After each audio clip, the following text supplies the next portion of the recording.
Welcome to the 10th Wings to Fly. In the last decade, we've explored a whole range of coaching topics in a way that hopefully has prompted new thoughts about the age-old challenges of coaching and offered innovative ways of how to go about them.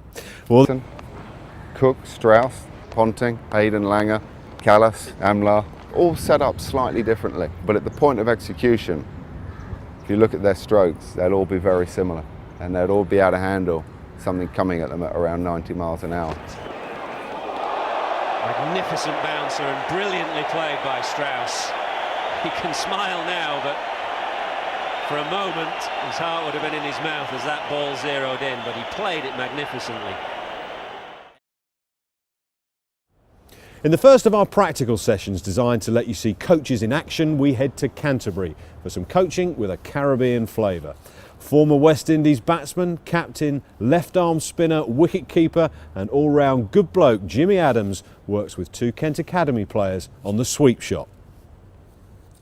What we're focusing on today are the options that we may have, right, when we're batting slow bowling. Let's say you had your off spinner landing there, okay, at good pace, 6 out of 6. Then the question is, what is my option? Obviously, one of the options for me is coming down. Okay, yeah. Or sweeping. Or sweeping. Sweeping, yeah. You can't go back to that length. So. You can't go back to that length, so Yeah, it's too dangerous to go back there. Yeah. Right, so we've narrowed it down. We're looking at two options, advancing and sweeping. Yeah. What is the potential effect on the bowler bowling to us? Change their line. Change their line or length. Change of line or length, which then could lead to more Scoring opportunities. And that is why the good players of spin bowling are able generally to do both fairly well. Advanced play and sweep. Jimmy Adams, that's a very good sweep shot from way outside off stump. You're training young players to prepare themselves, not just to play a shot, but prepare to play games, prepare to go into a season. Everything that these potential elite performers want to get to is going to come on the back of preparation. There are a few key issues for me in playing the sweep shot, and I'm going to ask Simon to play a few. And as he plays them, there are certain things that I want you just to pay attention to. Stay there. Okay, don't move. Just give me your observations. Tell me what you see. Head still. Head still. Yeah. Strong base. Strong to base. hit from, yeah. Push against me. Push against me. It is a strong base. I didn't take your word for it. Yeah. Why am I emphasizing the base? Simply because he's balanced.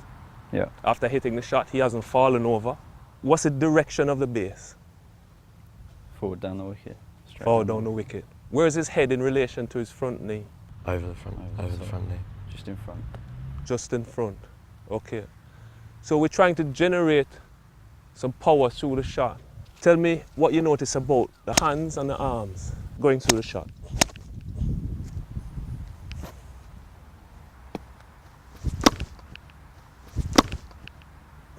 Okay, observations on the hands and the arms. Hands you turn.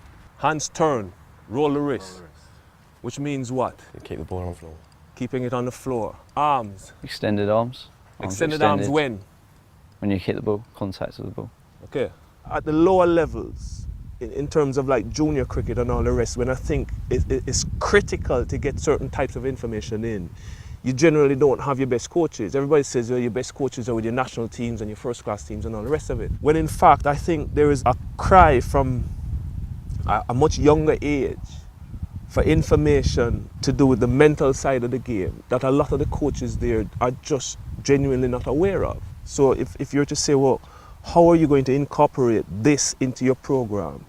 It's difficult for them because one, they don't appreciate the nature of it, and two, even if that were to be explained, to say to them, well, fine, how do you interact with a player, or how do you create a scenario that deals with this issue for 15, 16, 17-year-olds, it might not be that easy. And that's not to point a finger, that's just genuinely not being aware of it. Whereas if you had, like Rohan Kanai, yes, he was with the national team, but he also took over the under-19. So from an early age, we had somebody who knew what sort of decision making you had to have in place to succeed at the highest level. And he was passing that on to 14, 15, 16, up to 19-year-olds.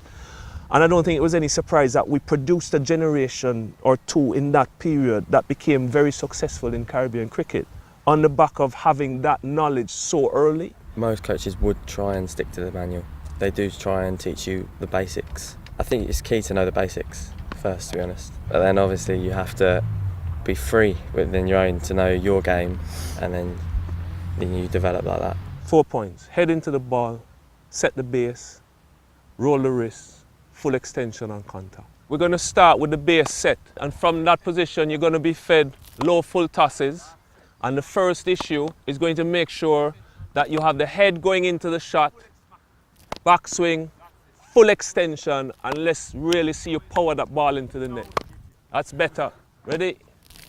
Good. Beautiful shot. Can we keep it down? Keep going. Good shot. If you finish hitting that shot and you can stay in the shot, it generally means your base is pretty good. So you're very, very balanced and in a strong position to get power through that shot. Okay, you're not wobbling all over the place. All right, which tells me that the base is a good base for this shot. I've never really played the sweep much in games, so working on it with Jimmy was really good. And just nailing the technique really helps you with confidence and then decision making in the game. Arms extended. Good. Keep rolling those wrists, son. Good. Put this back. Put it back. Good. Right, just to show you the difference, push against me. Do you see the difference? Right, it's a shot for power. Power comes from a base. So sometimes you need to make sure that that base isn't too small, so you lose out on power. Okay? If you have a strong base, even if you don't hit it quite right, you're still going to hit it pretty well. The base is key, and if you don't have the base, you won't execute. Ready? Very good. Head coming into the ball nicely. That's it, son. Good. Roll those wrists. Full extension. Excellent. I need to find a way to get them to understand that if your arms aren't extended, you don't have any power. How do I explain that to them? So that when they actually, if I'm not there and the mums or the sisters are feeding the tennis ball, at the very least, if they're repeating a process, they're doing it well, they're repeating the right things, so they get to that end point quicker. From here, the next level up is going to be similar sort of feed. It's going to be a little bit higher, but on a length, and you're going to start from your regular stance, you're going to go down into the sweep shot, play the sweep shot. So there are a few issues that we're going to have to take into consideration. The timing, the ball coming to us, and to make sure, critically, that that back knee is down just before we make contact, because the base equates to more power. Once we've played the shot, we should be perfectly balanced. That would be a good indication of how well we've played the shot. You generate power from the base that you have set. The question is, do you have a stronger base if you have the back knee just before impact, not on the ground? So your base, in effect, becomes the back foot and the front foot. The mere fact that if you stay in that position, you can push a player over in either direction tells me that you could make good contact, and if you place it, you're going to get runs. But I'm looking 10 years down the line when you have to win a game with maximum, you have to clear that rope, and you're going to clear that rope on having a very, very strong base. When you play it well, it actually goes down just before contact. That's my gut feeling, and until somebody can prove it wrong, that'll be me. Beautiful.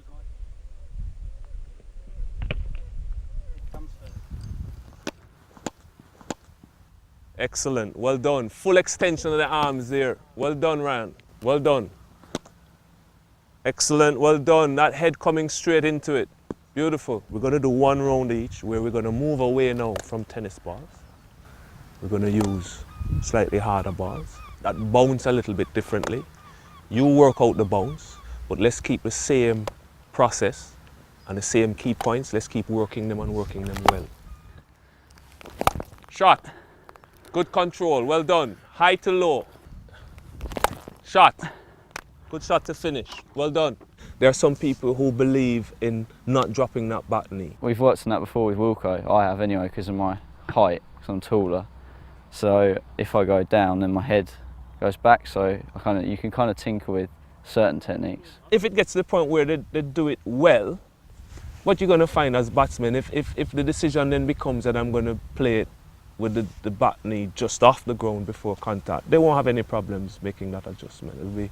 it'll be something that they can do, I think, pretty easily because they're talented players. I find it comfortable because obviously I'm not as tall as Mike, I'm quite short, so it is easier to go down full way, and I feel like I get more extension, get better reach out towards the ball. Sure. Well played. Sure. So here's a leg spinner on a wicket, probably 2 men catching, getting a bit of bite. But what is it that you've done with this shot? What have you done here, where you have the bat there, when the ball pitches there? What is it that you're doing? Covered it.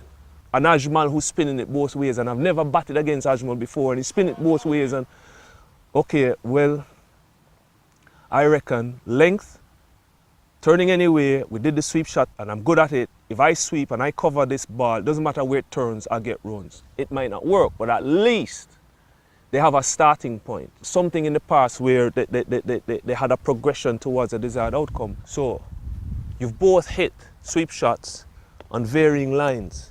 But what is it that has made the sweep shot well played sweep shot? Was it the line or the length? Length. The length. And you're saying that when you have it covered, it's almost as if where it is turning is almost irrelevant. So now you're beginning to understand the importance of length. It's a shot played to length. The point I want to make is you spend, relatively speaking, a short space of time learning to play any shot. You will spend the rest of your lives learning when to play it.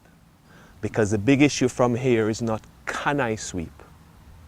The big issue is going to be, When you sweep. when do I sweep? So from here, we're going to finish out the session where we're going to use a machine, which at the best of times is a variable instrument with variable outcomes, and the decision is going to be yours. It's not going to be a sweep every ball. What you're going to do is to have a look, weigh your options, play your percentages.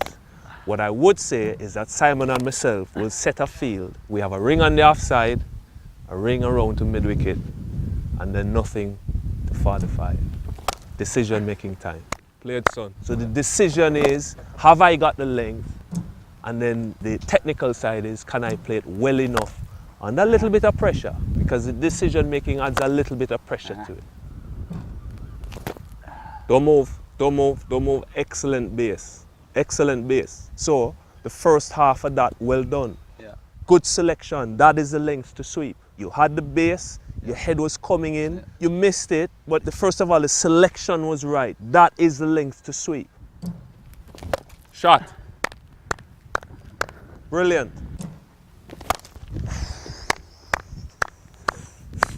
Good shot. Good shot. Shot. Played. Good shot. Head going into it.